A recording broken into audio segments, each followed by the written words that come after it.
Welcome, GMB pros, that are on here live, those that are catching us on the replay. I appreciate everyone's support. I appreciate everyone that is watching here.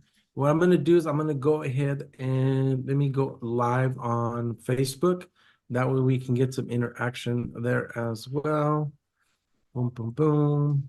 But today's guest, guys, is Joseph. One of the reasons I wanted to kind of bring Joseph is he has, I think, automation pretty down pat, systems pat, to help maybe with some mental clarity. I did see your cup there, Joseph. Is that ClickUp? Yeah. Yeah, I'm just now integrating and polishing Cool. that up on my end. That's such a live like beast, right? I don't think it's Oh ever. yeah. Yeah, for So sure. Joseph, for those of you that don't know you, if you can just give us a little bit about you, your background, how you got to this point here. Speaking of ClickUp, for the people listening, I was in the top 10 ClickUp users last year in 2023. Top Okay. 10. They said out of 200,000 people, I was in the top 10. And my partner was like, that is because you never get off of it. I'm like, that is right. Like literally, I used it in the top 10 level. There's a thing with my name on it. I'm literally number 10. And the Wow. person who beat me was like from a Mayo Clinic researcher, so I was like, I'm up there with the rest of them, but I'm not researching medical stuff. But close. You would think it that we're doing brain surgery in SEO sometimes. Um, but uh, Awesome. but my background is I started web coding in 1994 when a high school friend of mine, he and I went to a Novell conference. I don't know if you've ever heard of Novell. It was an old networking or network kind of system that competed with Microsoft. Novell was like had networks like where the routers, where you plugged in networks and companies. Novell, we went to a conference and that's where we learned about the internet in 1994. Me and my friend from high school sitting there in this conference and they're going, this is going to change the world. And we're just sitting there with our eyes like, oh my God, what is this? I don't know. When your first time seeing the internet for the first time, I don't remember where you were, if you can remember that or whatever. Maybe some of the listeners here are like, I've always had the internet. Some people, like, I'm a Generation X, so I'm about 53 years old. So I didn't always have the internet. So in 1994, we're sitting there and looking at this, and literally within the next couple of years, we started doing networking. I started building web pages, and Microsoft hired me in 1997. And literally, I was like one of their only web guys. I was called Spidey, like for Spider-Man, because there was not very many web developers at that time. But in 1997, Bill Gates got everybody together at the first Web Tech Ed in California, where I actually got to meet him, to discuss the entire movement from Microsoft to the internet, meaning they were going to completely shift their entire organization to Internet Foundation. And as Chat GPT, its foundation, different things, has a lot of Microsoft movement influence, that kind of stuff. So my background is Microsoft developer. In 1997, that's when I started working for them, and then left them in the year 2000 to work for John C. Maxwell. I think you guys I know William Jones know who John Maxwell is. He's like this big leadership guru, wrote the 21 Irrefutable Laws of Leadership. I left Microsoft in the year 2000 to be his CIO for 5 years. And so that's kind of where we cut our teeth on Google when it first started coming in, on getting ranked on leadership. And we did the style sheet spamming, the link farming. We did all of the what's considered black hat. And today we were just like, because it was so easy to rank back then. I mean, like literally, if you wanted to rank back in not 19, sorry, in about 2004, 2005, I think even William would go, yeah, that was so easy. Like it was super easy and fast to rank because you could just do some style sheet changes, like do some keyword stuffing, style changes, things like that. So that's not where I ended up on today's call. Post John Maxwell. John Maxwell sold the company in 2005. I left to go out on my own, and that's kind of when I left the corporate world, was in 2005. That was the last paycheck I've received from an actual company, was in 2005. But I didn't start out as a digital marketer. I started out as a coach, like a personal growth development coach, because that's who John Maxwell was. And I saw him making millions of dollars, and I helped him make millions of dollars using online clubs and things like that. I thought I was going to do that for myself, which that never happened. But the funny thing is right around that time, Bitcoin, as you know, Bitcoin hit an all-time high. Like, oh my God. Bitcoin came into play, and I have two sons. One is my partner. I think William knows my partner for my current SEO company, who's named Joey Trend. We got into Bitcoin mining in 2013, and we had the largest data center mining operation. We had about 5,000 mining machines in Atlanta in a data center. And we commonly won the block at that time, which was 50 Bitcoins a win. Like we commonly would win that. And you know how much money that's worth today.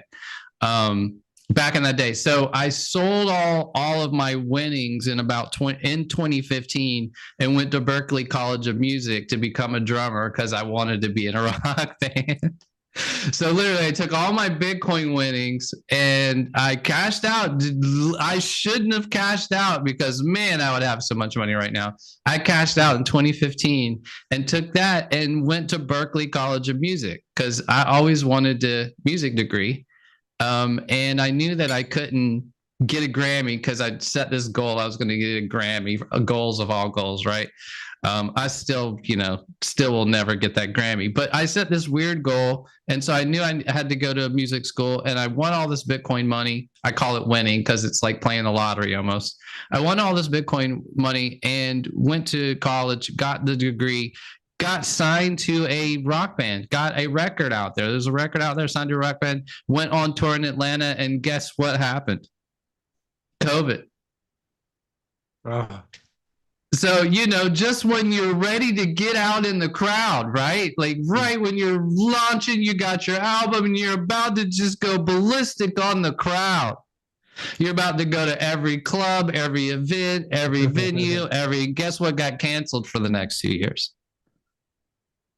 All of that, like my entire life's dream, right? I sold the Bitcoin, got the degree, got the records, did the record thing, did lots of tour dates in Atlanta, got ready to go. We were going to blitz. COVID came. This was right around 2020. That's when my son, who at that time he did the Bitcoin with me, he said, look, we've got to do a digital agency company because you used to do the digital stuff for John Maxwell way back in the day. And you've always done all of your work. Like I've always ranked our stuff, always built our sites, always did our WordPresses, always did everything from Kartra to ClickFunnels to you name it. Because I was a Microsoft developer. So I was always in the weeds on everything, setting up every business, every friend's business, every person know's business. That's kind of what got us started and that's where our main big company that I know William Jones has seen us talk about, teach about, and we're on stages talking and teaching and showing all of our success with Chuck Jones. So Chuck Jones, if that name doesn't ring a bell with you, Warner Brothers is one of our clients. We represent online Bugs Bunny, Daffy Duck, Wile E. Coyote, Marvin the Martian, those guys. That's who you see Bugs Bunny on my bookshelf back there. That's because that's who we represent online, and it's tough.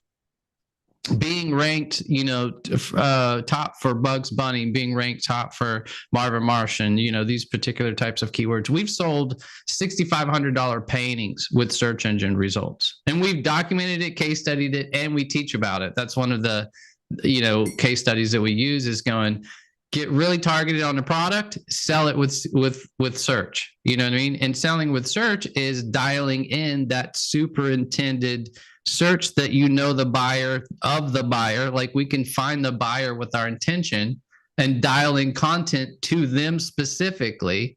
Like if say you had 5 prospects and those 5 prospects were worth $100K each. And using Chat GPT and a lot of tools right now, we could build a 100-page document on each one of those prospects' psyche. And we could develop a page of content that would reach out to their searches and their searches alone to your page, and your page would be targeted specifically to them. Even though there's only 10 of them, all 10 would go to your page and convert to you, and you would get the 100K.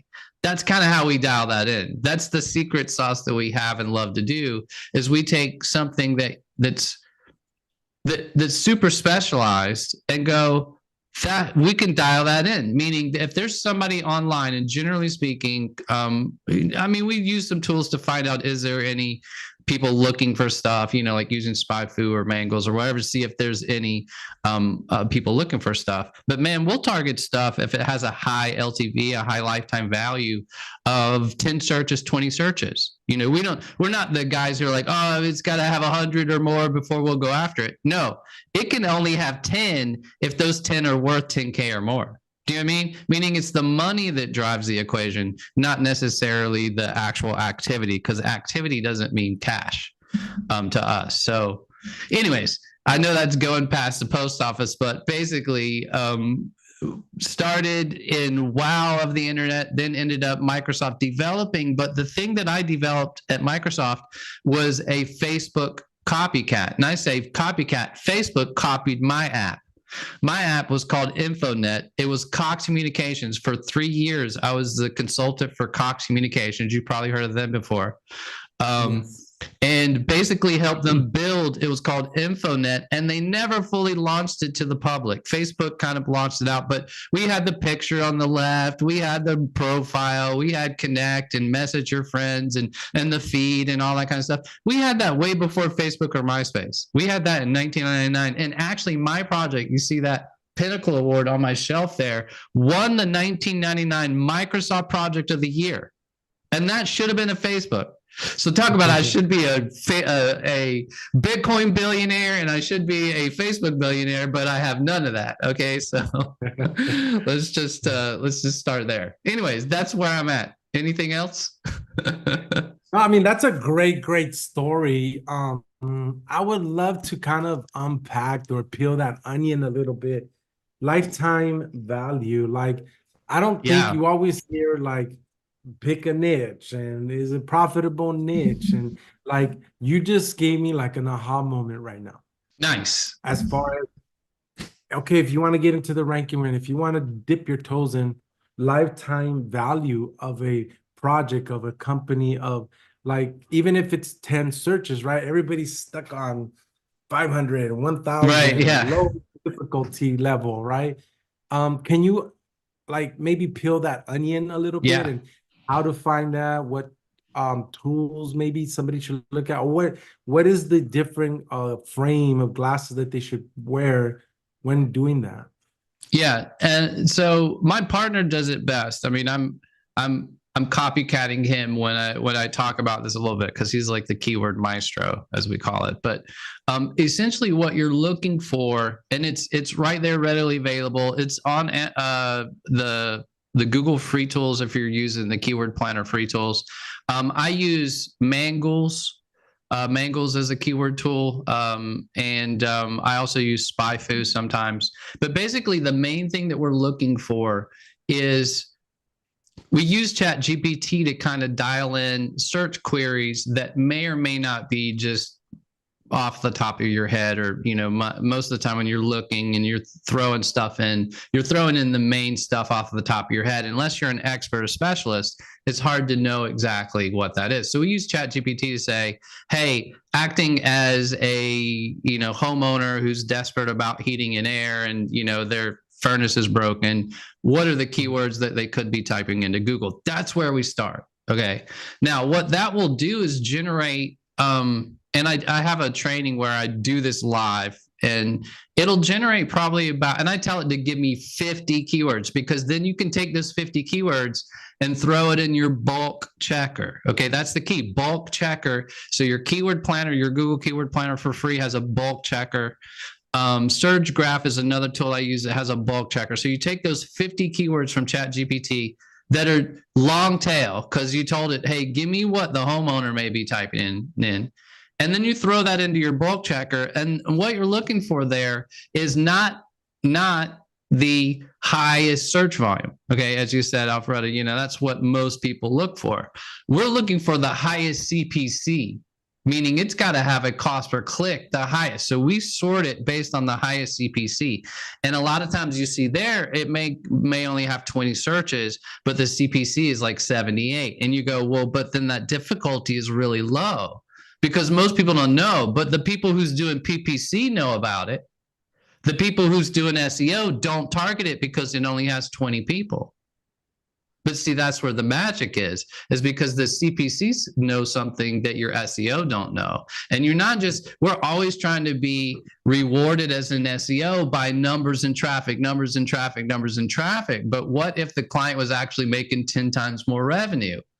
Like, that would be a huge difference. And you'd be like, look, our traffic, I have reported, I kid you not, guys, our traffic is down this month by 10%.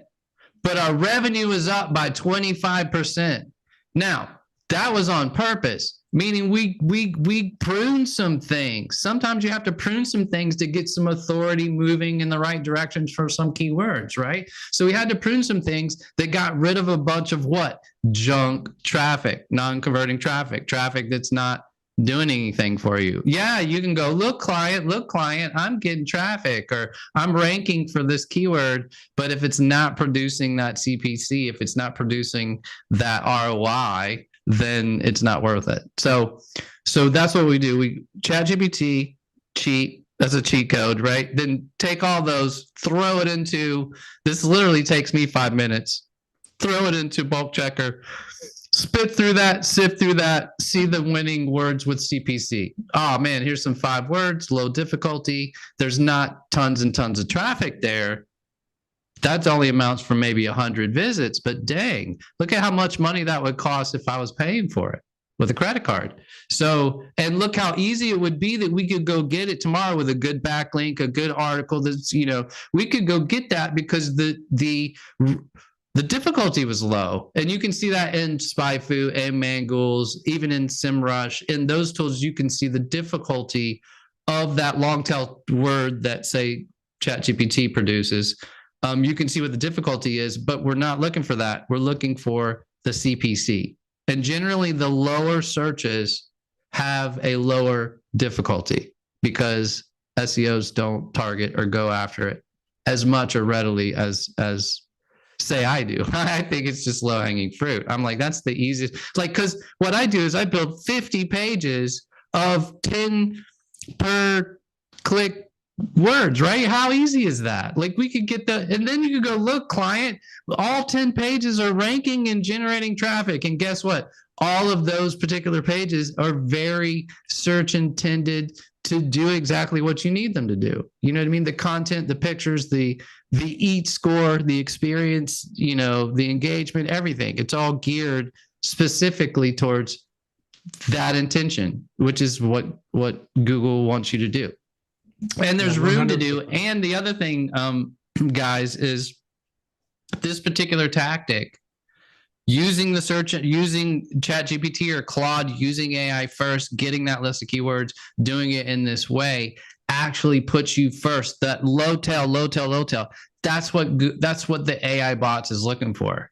They're looking for the gaps and all the holes. Okay, so if you're filling in all these little holes, the robot's going to pick you because you become more topically authoritative in their mind. Meaning, if you have 50 pages, like you guys, like I know a lot of people like spamming. Don't spam. Just create good 50 long tail content words that's topically relevant to a silo. You know what I mean? You guys know how to do this.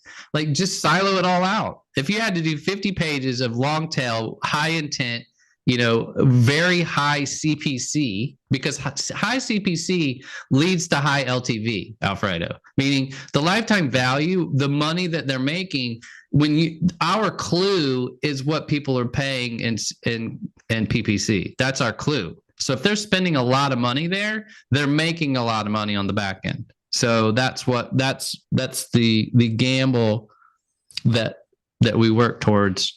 And it's super easy for us because guess what? We're not competing for the high keyword difficulty stuff. That's not what we tackle. And over time, because over time, 6 months to a year down the road, you guys know this, you're working on building your authority. You're doing your citations. You're trying to get your backlinks. You're doing that. So over time, you'll move up the ladder, meaning you will move up getting more traffic.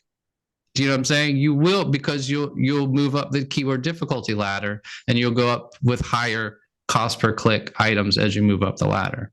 So that's kind of breakdown. I don't know if that helped, but honestly, then we take that and we pick the word and use Surfer, like Surfer SEO, to kind of give us the content map, and then we just throw that basically brief that Surfer gives us back into Chat GPT with a bot, and it gives us the entire content that we need, and we throw that back into Surfer, it grades it, and then plugs it right back in. So we literally can do this all in like 10 minutes. Wow. That's amazing. What a myth buster, right? Oh, Yeah. AI content is crap. AI content is crap. Now, granted, we do throw it in a AI content is kind of crap without surfering it, meaning, because keep in mind, without using Surfer, it's not gonna rank by itself. It needs a tool that gear the keywords right, that'll do the semantics right, so you do need Surfer plus ChatGPT. ChatGPT can create the content using Surfer's help. Do you know what I mean? Right. And then you go through that, and what I do is then take that content and throw that in another tool that I was going to share with you guys, because I know it really helps me out, is called writehuman.ai. So I take those for not very much money. I can, for my 1,500 word articles, throw it in there, and it has an enhanced model, and it gets past all the humanized AI detectors, all those kinds of things. It cleanses it, it gets rid, it makes it, and I've tested it, but that's basically what we do. We take it from Surfer, throw it into writehuman.ai, and then that'll rewrite it, and then it generally scores like 98%, 99% human. So the Surfer cleanses it, then AI then does its last thing, then we put it on to WordPress. So guys, I hope you're picking up what Joseph is putting down here. Now, a couple of things I want to unpack real quick. Yeah. If we can back up a little bit. When you say long, like base content, what is that baseline? Like, for example, I'll give my quick answer real quick.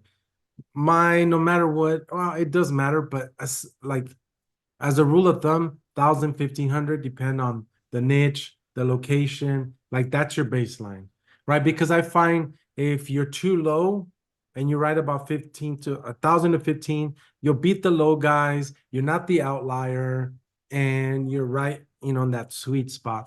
When you say long content, what's the third count when you say long? That's a great question, and I'll tell you that we don't even mess with it. We don't even guess, because Surfer tells us based on the competition.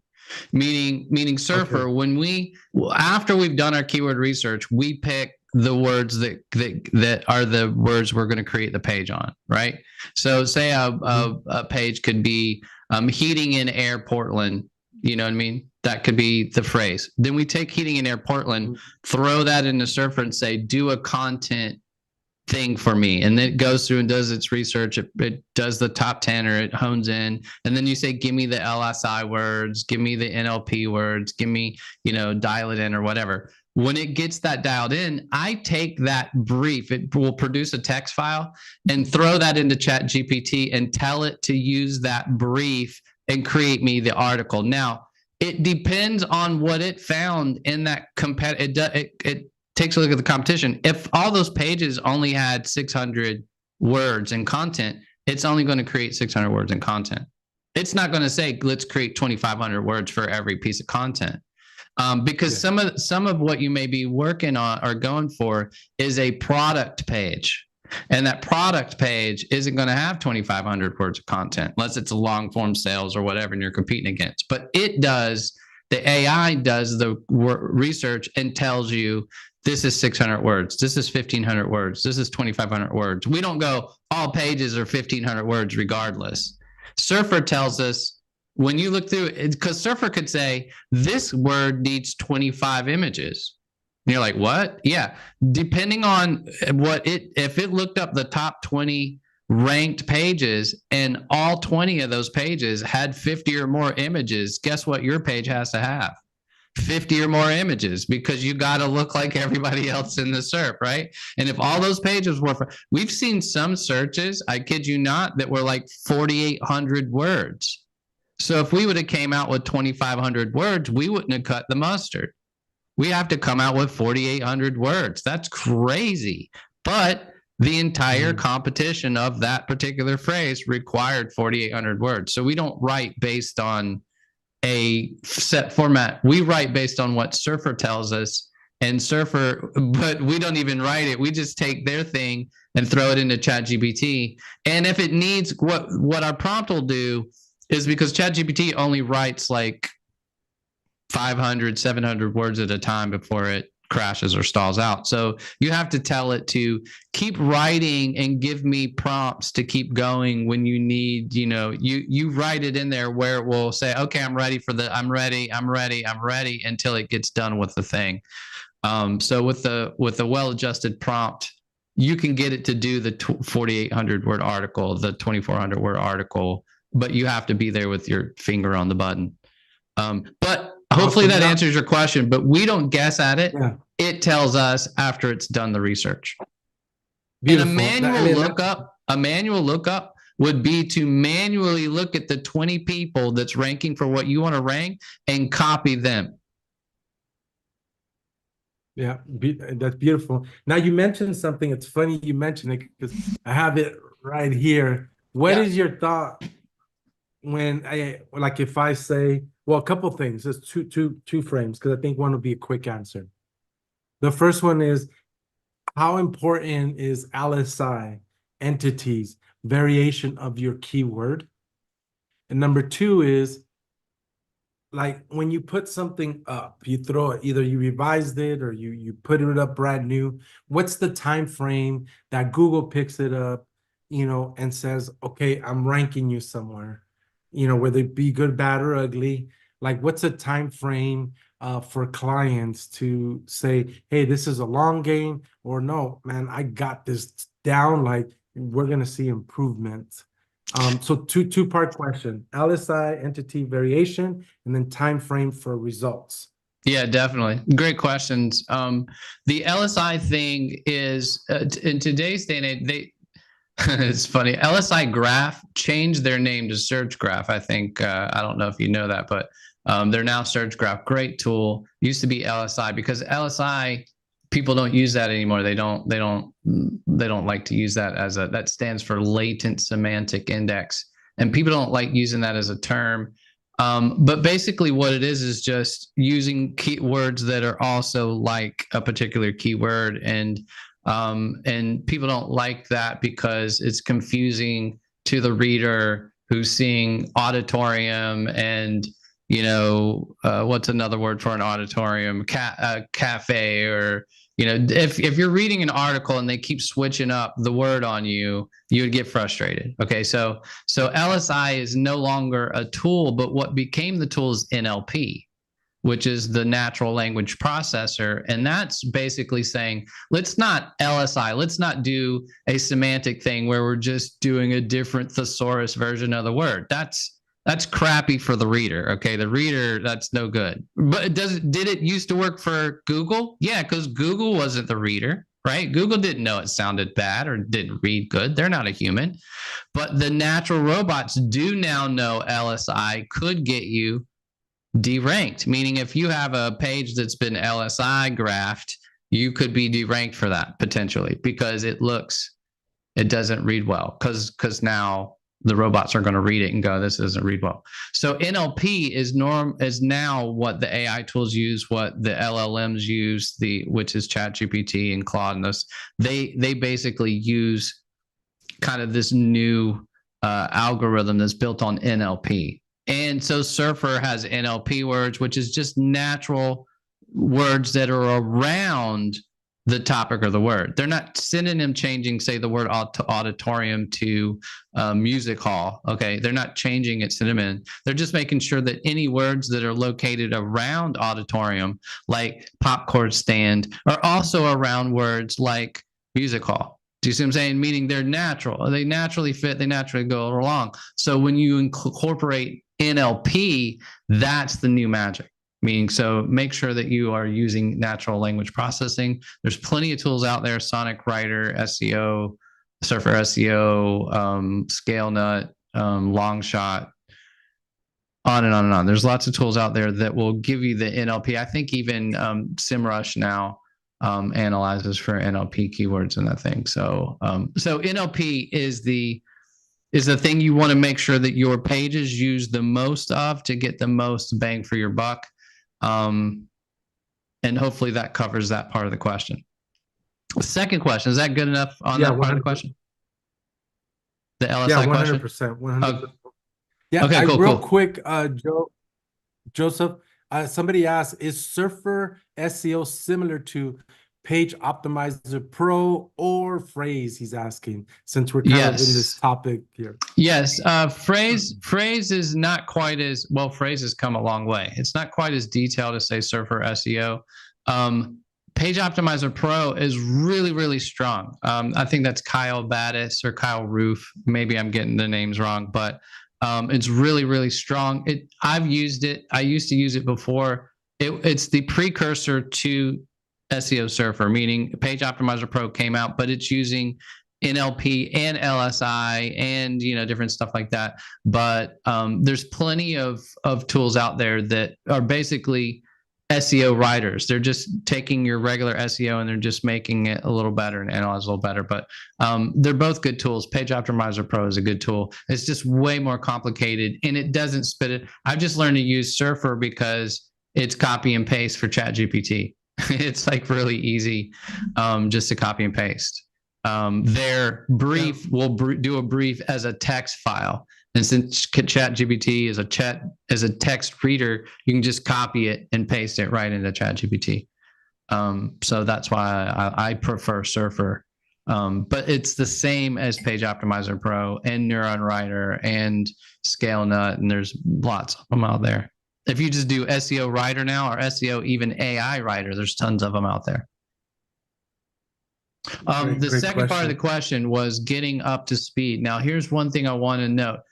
Helping agencies out there. We've gone in and done some Google Search Console auditing. And what we noticed and saw was that their pages weren't indexed. We're like, you did all this work for 6 months and none of it was indexed. All 6 months of your work was not indexed. And we're like, what? Why? What on earth? And the reason is because when they got done with the content, they didn't go and say, please, Google, index this.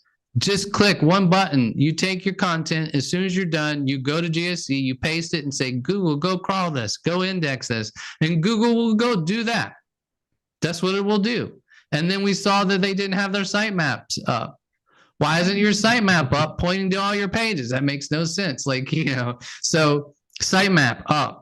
Robot text actually edited and looking like a real robot text, and indexing all your pages, literally just go into Google and saying, please crawl this. Still today, I knew a bunch of SEOs freaked out when Google temporarily removed that functionality. Remember that?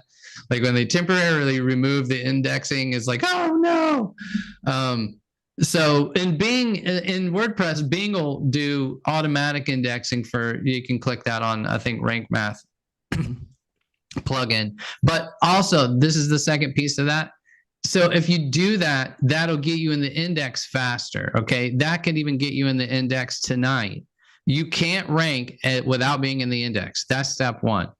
Index is number one. Okay. If you're not doing site colon and the name of the page and don't see it in the index, that's your first task. Get the page in the index. If you have a backlink that's pointing to your page, but you haven't indexed it, it's not a backlink. It doesn't point to your page. That's another mistake people make, is they go get a backlink, but they don't index it.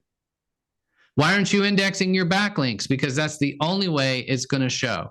People go, it takes 6 months to show my backlink. That's right, because you didn't go index them. Now, how do you index them? There's plenty of indexer tools out there. Just go, I think Omega Indexer. There's like, if you just type in indexing tools, there's plenty of tools out there. Omega Indexer, I think we use, you just buy credits. And besides going to Google and telling them index this page, you then go and throw it up on your indexer and have your indexer have at it for the next 7 days. Now, what when we do this, Alfredo, our clients rank in the month, within the month.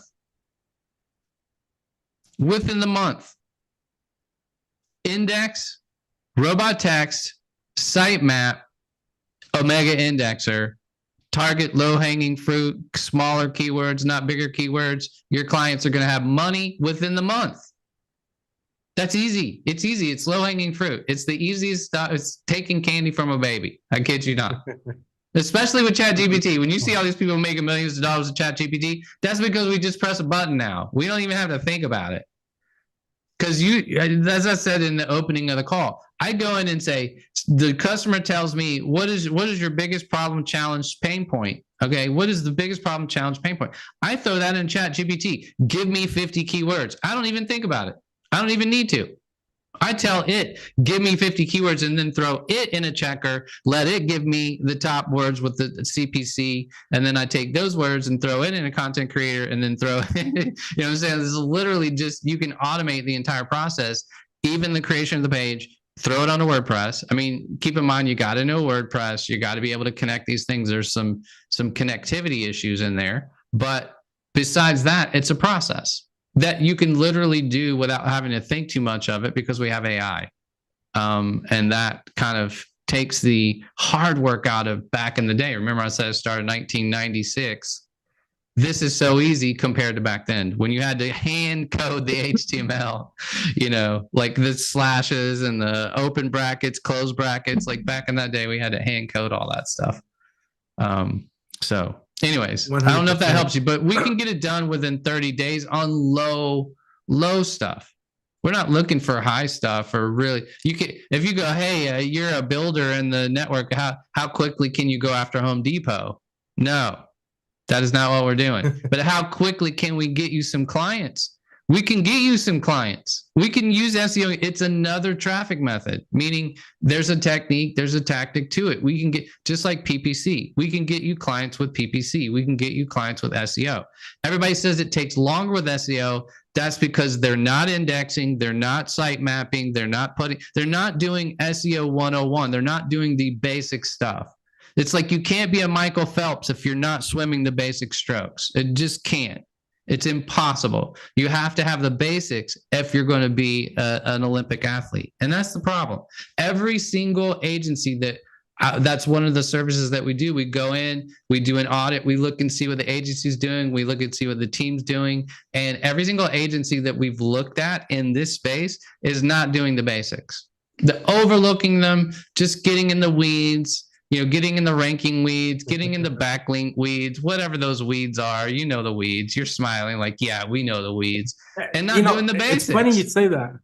Yeah, it's funny you say that, because you say that for like agencies, but it's the same thing for clients, you know. Yeah. Yeah. I'm cloning him, my bestie, Lee.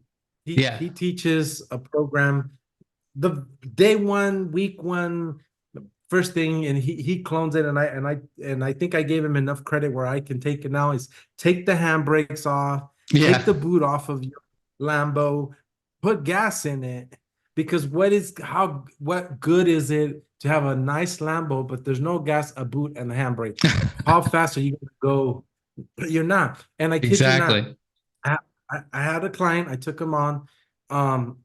Kid you not, probably, I don't know, give or take 10 pages, all non-indexed in WordPress. Yeah. And it's like the basic sitemap, robot, make sure it's indexed. And guys, pick up what Joseph said, Bing and Google, okay? Backlinks. Somebody's asking on Facebook, Joe, can we CTR the backlinks to help them index? If that's something you're doing, I'm not sure. I know, when you say that, I love the CTR tactics and those kinds of things.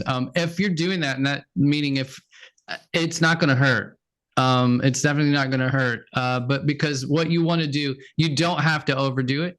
The only thing you need is in the index, meaning you just have to spam it enough if that's what you're doing with your indexing practices, but just to get it in and then stop. Like, don't overdo it. Like, I think a lot of people may overdo their spamming.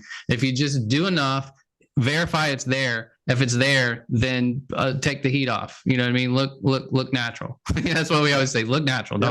Yep. Don't stand out. But you could do your CTR stuff to get it in the index, and then as soon as it's in the index, stop.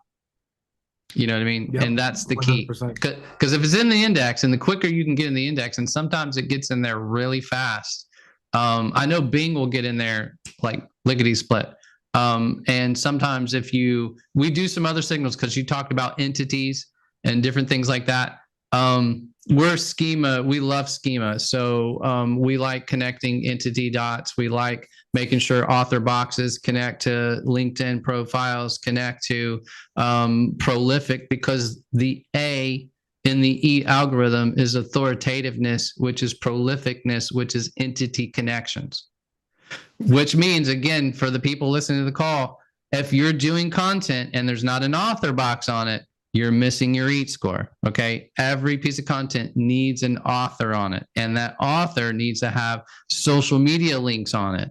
Okay. And if those social media links aren't there connected to that author, then Google's not going to rank that content anymore. They're going to say nope, because that needs to be connected to an entity that they can verify now in your EAT score. Okay. And then that entity, say you have a YouTube channel. Prolificness, authoritativeness means you're everywhere. And how do you be everywhere? You have a YouTube channel, you have an Instagram account, you have a Facebook page, you have a LinkedIn page, that's called authoritativeness. And Google now expects you. Google for search. We're not even talking just SEO. Google expects you to have all these things now as an entity to verify that you're an authority. Okay. To verify, to go, because think about it. If you didn't have those things, would you be an authority? No. Meaning an authority would have those things. So we have to be like an authority. Like, if it looks like a bird, we have to be a bird. We have to kind of try to act like what we're supposed to be like. Anyways, that's the basics. Awesome. Is just copy the winners. That's all you have to do. Yeah, awesome. Now, Joseph, how can I know a lot of this stuff you do it automated, you teach, you mentioned some trainings that you offer. How can GMB pros kind of dive into your world, polish, tune up, like the basics, right? There's no secret. It just be, hey guys, stay with the basic and watch what happens. Don't complicate it. Don't get in the weeds. And if you come into trouble, then we'll talk, right? And then we'll look at some quote unquote black hat, but I almost don't even think you need that. William preaches all the time about a lot of content. like do the basics. I call them best practices, right? Precondition stuff, take care of those. But how can we follow you or get into your programs as far as what you have going on if we want to learn more, or the GMB Pros family? Glad you asked. We literally, everybody knows probably Alex Hormozy, right? You know, Alex Hormozy. Yeah, the 100 million leads guy, 100 million guy. He's big jacked guy. You know, he's had this big launch. He's been really launching her into school. And so we created a free, we literally just launched it. It's not fully launched, but you can go ahead and get in. We're in pre-launch week this week, which means we're telling all of our friends to get in, because the way school works is the first people that's in it, when all the people come behind it like them, and the leaderboards are driven based on being liked. So the first people you want your friends in, you know, your small community in first, because they'll get the likes and they'll move up the leaderboard. And our leaderboard has lots of great courses, from our Chat GPT mastery to different coaching to different things like that. But it's completely free, and it's called marketingoptimizersedge.com. And that's the name of the community, is Marketing Optimizers Edge. And SEOs are optimizers. That's what we are. We're optimizers, and we call it the edge because and there's a free toolkit. It's got 9 videos of me training some of the things that we've been talking about today. I even go over that keyword research part of it in this free toolkit. So if you join the community, it's free. And this toolkit training right now, it's like $1,000 training that I deliver, is free in the toolkit while we're launching this new community called marketingoptimizersedge.com. And again, free to join. And Now that's on school. You have to go on the school platform there, Joseph? It's on you opt into my page, but when you opt into my page, then it gives you or sets you up a school account to our community. And then from there, now can people find that on your Facebook page, or I believe so. It's if they go to Joseph S. Kahn on anything, Twitter, YouTube, Joseph S. Kahn, make sure the S is in the middle. Joseph S. Kahn is on every social media platform you can think of, from Facebook to Twitter to YouTube. And if you go to my Facebook, it's at the top. It's the top link. The top, it's Marketing Optimizers Edge. I believe I put it at the top of my URL that they give you that goes to the top. Goes to Marketing Optimizers Edge, I believe. And the graphic at the top of my page, if you click on my banner graphic, you'll see the URL to the new club. So it's new. It's just coming out. That's the URL that you just posted in there, because it redirects, since it's using ClickFunnels. ClickFunnels, you know, each page is its own page. So the funnel is the domain, but then it redirects to the first page in the funnel, which is Edge. That's the name of the first page in the funnel. But either way is fine, because that takes them to the front or the top of the funnel. And it's a free course, free community, lots of great training in there. My partner that I talked about, the Keyword Maestro, is going to be doing training in there for free. We're doing tool reviews every single week, where we're picking AI tools, different tools like Surfer, like School, and just doing tool reviews, like going over the positives, negatives, you know. And in some cases, we'll have tool experts show up to the actual call. Like we have Mikkel coming for Surfer. We have different people that will represent on the Tuesday calls. We'll have free calls just to promote tools, you know, our tool promotions, and or to give what we call optimizer rituals for the week, which are, what are the top tactics you're using for the week to optimize your marketing, optimize your SEO, optimize your keywords, optimize your email, optimize your content. What are those rituals? And so that's what we cover every single week, is optimize our rituals to get better, get faster, get, you know, more optimized. Anyways, hopefully that'll be fun for everybody to join.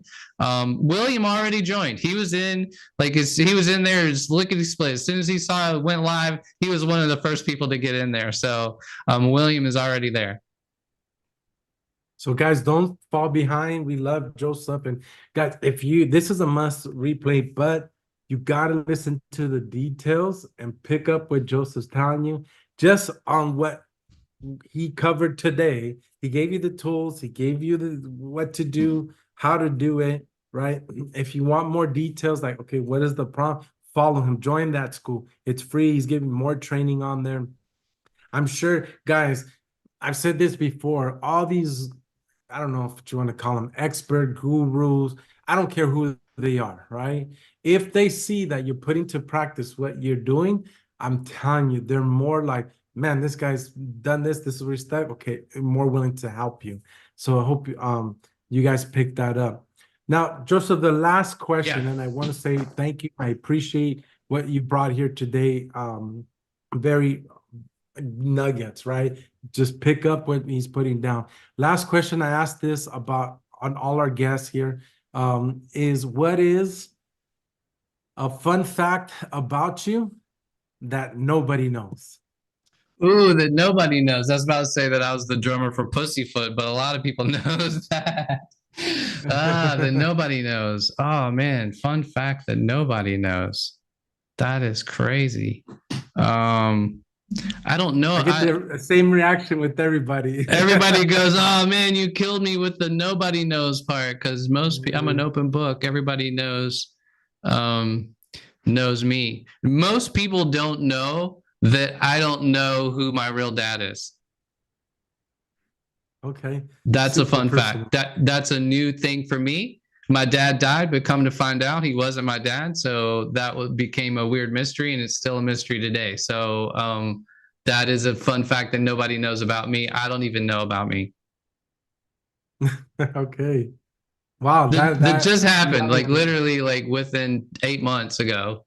Just happened. So, anyways. Yeah, I recently lost my father as well. Oh So yeah, I yeah, get, I know the feeling, the mixed feelings there. totally, totally. But Joseph, I appreciate you guys. Those that are on Facebook, I appreciate you guys watching here live. Those that are catch a replay, great session. Thank you again. Much love, much success, and I'll catch you on the next one. Sounds good. Thanks.